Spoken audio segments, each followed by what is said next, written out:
Azamgarh police द्वारा कुल 95 करोड़ की ऑनलाइन गेम क्रिकेट बुस के नाम से साइबर ठगी करने वाले अंतर्राष्ट्रीय संगठित गैंग का पर्दाफाश किया है। इनमें शामिल 7 अभियुक्तों को पुलिस द्वारा गिरफ्तार किया गया है। इनके पास से कुल 208 बैंक खातों में जिसमें करीब 1 करोड़ रुपए फ्रीज किया गया है। इसके साथ ही 15 लाख रुपया का सामान, कुल 20,000 रुपए नकद, 51 mobile phone, 4 laptop, 42 ATM card, 13 bank passbook, 79 SIM card, 4 chequebook, 1 fibre router बरामद किया गया है।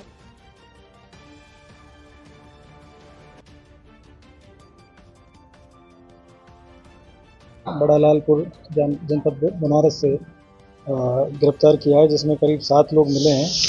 जिसमें एक शुभम जायसवाल हैं, ये थाना जमालपुर जनपद मिर्ज़ापुर के रहने वाले हैं। एक धनजीत यादव हैं, ये थाना चंदबक जौनपुर के रहने वाले हैं। एक अजय यादव है, ये थाना चोलापुर जनपद बनारस के रहने वाले हैं। अभय राय पुत्र बहादुर राय, ये थाना बलुआ जनपद चंदौली के हैं। अविनाश राय हैं, ये थाना अंडाल जनपद पश्चिम बर्धमान आसनसोल पश्चिम बंगाल के रहने वाले हैं। एक शुभम यादव हैं, जो कि थाना चोलापुर जनपद बनारस के रहने वाले हैं। और पीयूष यादव है, ये भी थाना गोरा बादशाहपुर जनपद जौनपुर के रहने वाले हैं। और इन सब लोगों के पास से करीब 15 लाख रुपए का सामान, जिसमें 51 मोबाइल फ़ोन इनके पास से बरामद हुए हैं, 4 लैपटॉप इनके पास से बरामद हुए हैं, और 42 एटीएम कार्ड हैं, 13 बैंक की पासबुक हैं, और करीब 80 सिम कार्ड इनके पास से मिले हैं। 4 बैंक की पासबुक मिली है, और एक फाइबर का जो राउटर है वो इनके पास से बरामद हुआ है। और ये पांडेपुर में एक जो मकान है, 2 मंजिला मकान था, उसको किराए पे लेके इन्होंने वहाँ पे एक कॉल सेंटर यहाँ पे बनाया हुआ था। और इनके सारे अकाउंट्स और इसकी हमें जानकारी की गई तो करीब 208 बैंक अकाउंट इन्होंने खुलवा रखे थे। और उसमें करीब पिछले 6 महीने में 95 करोड़ का ट्रांजैक्शन इनके अकाउंट में था। और इनके जो सभी 208 अकाउंट हैं, उनमें से जिन जिन अकाउंट में पैसा था उनको फ्रीज करा गया, तो करीब 1 करोड़ रुपए की धनराशि उसमें फ्रीज कराई गई है। और ये लोग काफ़ी दिन से यहाँ पे काम कर रहे थे। आजमगढ़ में जो यहाँ पे छापा पड़ा था, उसके बाद ये लोग गिरफ्तार हुए थे, तो इन लोगों ने अपना यहाँ से जो बाकी जो गैंग मेंबर थे, उन्होंने अपना स्थान परिवर्तित करते हुए और ये बनारस में इन्होंने अपने आप को शिफ्ट कर लिया था। और वहाँ पे ये लोग ऑनलाइन गेम्स जो क्रिकेट बज के नाम से व्हाट्सएप और टेलीग्राम के माध्यम से ये लोग उसका एडवर्टाइजमेंट करते थे। और उसके बाद में सोशल मीडिया, इंस्टाग्राम, फेसबुक और इनके माध्यम से लोगों से संपर्क बना के और ये गेम खिलाते थे। और गेम के नाम पे उनको पैसा जितवाना, दुगना तिगना करने के नाम पे लोगों को मोटिवेट करते थे, गेम खिलाते थे। और उसके बाद में जब वो लोग उसमें इन्वॉल्व हो जाते थे, उसके बाद में जब बड़ी धनराशि जब लोग लगाते थे, तो उनका पैसा ये लोग उसमें से निकाल के और अपने बैंक अकाउंट्स में, अलग अलग बैंक अकाउंट्स में ट्रांसफ़र करके और फिर उसको कई चैनल के माध्यम से बाद में या तो किसी कंपनी के अकाउंट में ये लोग ट्रांसफ़र कर देते थे, या फिर उसको कहीं एटीएम से जाके उसको विड्रॉल कर लेते थे। और ये जो पूरा गैंग है, ये वहाँ पे अलग अलग इनको काम मिला हुआ था और ये लोग वहाँ पे काम कर रहे थे। तो ये काफ़ी एक ऑर्गेनाइज तरीके से इन लोगों के द्वारा ये काम किया जा रहा था। और इसमें जो टोटल जो लोग पकड़े गए हैं, 7 लोग पकड़े गए हैं। और ये 7 जो लोग हैं, इनमें से मिर्ज़ापुर के 1 हैं, जौनपुर के 2 हैं, बनारस के 2 हैं, चंदौली के 1 और 1 पश्चिम बंगाल के हैं। और सामान जो मिला है वो 51 मोबाइल मिले हैं इनके पास से, 4 लैपटॉप हैं, 42 एटीएम कार्ड हैं, जो बैंक की पासबुक्स हैं। और इसके अलावा इनके पास से 20,000 का नकद भी मिला है। और 208 अकाउंट इन्होंने अब तक इस पूरे साइबर फ्रॉड को करने में यूज़ किए थे, तो उनकी डिटेल्स हम लोग निकलवा रहे हैं बैंक के माध्यम से। और उसमें जो ट्रांजैक्शन है वो करीब 95 करोड़ का ट्रांजैक्शन तो हम लोगों ने अभी तक उसको एनालिसिस किया है। बाकी चीज़ का भी काम चल रहा है। तो ये काफ़ी ऑर्गेनाइज तरीके से एक जो गैंग यहाँ पे काम कर रहा था, पहले आजमगढ़ में पकड़े गए, फिर उन्हीं के जो साथी है फिर यहाँ पकड़े गए हैं। और बड़ी संख्या में ये लोगों को मोटिवेट कर लेते हैं। और आजकल सोशल मीडिया के माध्यम से और जो भी सोशल मीडिया प्लेटफॉर्म्स हैं, उनके माध्यम से लोगों को मोटिवेट करते हैं और उसके बाद में फिर उनका पैसा ये ठगने का काम करते हैं। तो काफ़ी अच्छी जो कार्रवाई है हमारी जो साइबर थाने की टीम है उसके द्वारा की गई है। इसके लिए मेरे द्वारा जो पूरी टीम है उसको 25,000 रुपये का नगद पुरस्कार इसमें दिया जा रहा है।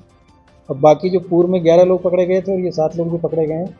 अभी इसमें इनके जो मास्टरमाइंड हैं और जो लोग इनको ऊपर से जो इनको खिलाते हैं और जो ऑर्गेनाइज कर रहे हैं, जिन पे हम लोग काम कर रहे हैं, उनके जो बैंक अकाउंट्स के माध्यम से, उनके जो मोबाइल जो आपस में जो इनका कन्वर्जेसन है, वो सारी चीज़ों की जानकारी करके और उन लोगों के बारे में जानकारी की जा रही है। अभी तक ये जो लोग मिले हैं, ये लोग सिर्फ अकाउंट में जो अकाउंट मेंटेन करने का काम, गेम चलाने का काम करते थे। इनका जो और जो इनके जो मास्टरमाइंड है वो अभी तक इसमें पकड़े नहीं गए हैं। उनको ट्रेस आउट किया जा रहा है, उनकी जानकारी इनको भी मतलब जो गैंग मेंबर पकड़े गए हैं अभी तक, तो ये भी ऊपर वाले लोगों को प्रॉपर तरीके से नहीं जानते हैं। अभी तक कुछ लोगों की जानकारी है, उस पर हमारी टीम काम कर रही है। और एक दूसरी जो चीज़ है कि ये जो लोग हैं ये बहुत ही स्मार्ट तरीके से ये सारा काम कर रहे थे, और सारा जो पैसा है वो जो बड़ी कुछ फर्जी कंपनियां इन्होंने रजिस्टर करा रखी है उनके अकाउंट में ट्रांसफ़र कर दे रहे हैं। कुछ लोगों के द्वारा एटीएम से विड्रॉल करके और कुछ सामान की परचेजिंग भी की गई है। तो हम लोग इस पे काम कर रहे हैं। और इसमें इन्होंने जो मोबाइल जो होता है इनके पास में, जो इनसे भी जो लोग संपर्क करते हैं, तो उसको इन्होंने कॉल स्पूफिंग करके, और उसमें जो नंबर है वो इंटरनेशनल कॉलिंग का नंबर होता है। और अभी तक जो नंबरों की जो इन्होंने जो पता चला है कि इसमें एक जो नंबर है वो श्रीलंका से जुड़े हुए हैं, एक यूएई के जो उनके जो पिन कोड है वहाँ के जो सब्सक्राइबर जो कोड है उसका यूज इनके द्वारा करके और इंटरनेशनल कॉलिंग करके ये लोग इस तरीके से लोगों को मोटिवेट करते हैं जिससे कि वो पकड़े ना जा सके मतलब।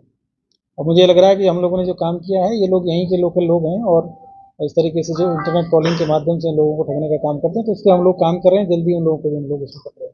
सर, इस पूरे मामले में श्रीलंका, यूएई और भारत में ये लोग कैसे नेटवर्क बनाए हुए थे? जैसे क्या ग्रुप के माध्यम से बनाए थे या टेलीफोनिक वार्ता भी लोगों के बीच में होती थी किसी से? देखिए, मैंने जैसे आपको बताया कि ये लोग जो इनके जो मास्टरमाइंड हैं उन लोगों के द्वारा कुछ लोगों को मोटिवेट करके अपनी कंपनी में काम करने के लिए उनको मोटिवेट किया जाता था, फिर उनको एम्प्लॉयमेंट दिया जाता था, और इनको 20 से 25 हज़ार रुपये पर मंथ की तनख्वाह मिलती है। इसके अलावा इनको फेक अकाउंट कहीं और जगह से मिलते थे, सिम कार्ड है वो कहीं और जगह से अरेंज किए जाते थे, और उसके बाद में इन लोगों का काम था कि जो पैसा आता था उसको जो गेमिंग ऐप के जो अकाउंट है उससे निकाल के दूसरे अकाउंट में डालना, फिर दूसरे अकाउंट से कोई दूसरे अकाउंट में डालना, और कैश विड्रॉल कर लेना, फिर कोई और आदमी आके कैश ले जाना, फिर दूसरे को उसको डाल देना। तो ये एक बहुत ही ऑर्गेनाइज तरीके से काम करने वाला एक गैंग है, इस पर हम लोग काम कर रहे हैं। और कुछ इनके और लोग हैं जो कि मतलब वो हमेशा इंटरनेट इंटरनेट कॉलिंग है उसी के माध्यम से ही इनसे कांटेक्ट करते हैं, तो उनकी एक्चुअल जो जानकारी इन लोगों के पास में नहीं है। हम लोग इसमें काम कर रहे हैं, जल्दी उनको भी गिरफ्तार करेंगे। लगभग कितने दिनों से काम कर रहे हैं ये लोग? अभी तक की जानकारी मिली है, जो अकाउंट ट्रांजेक्शन मिले हैं वो करीब 6 महीने से ये लोग काम कर रहे थे।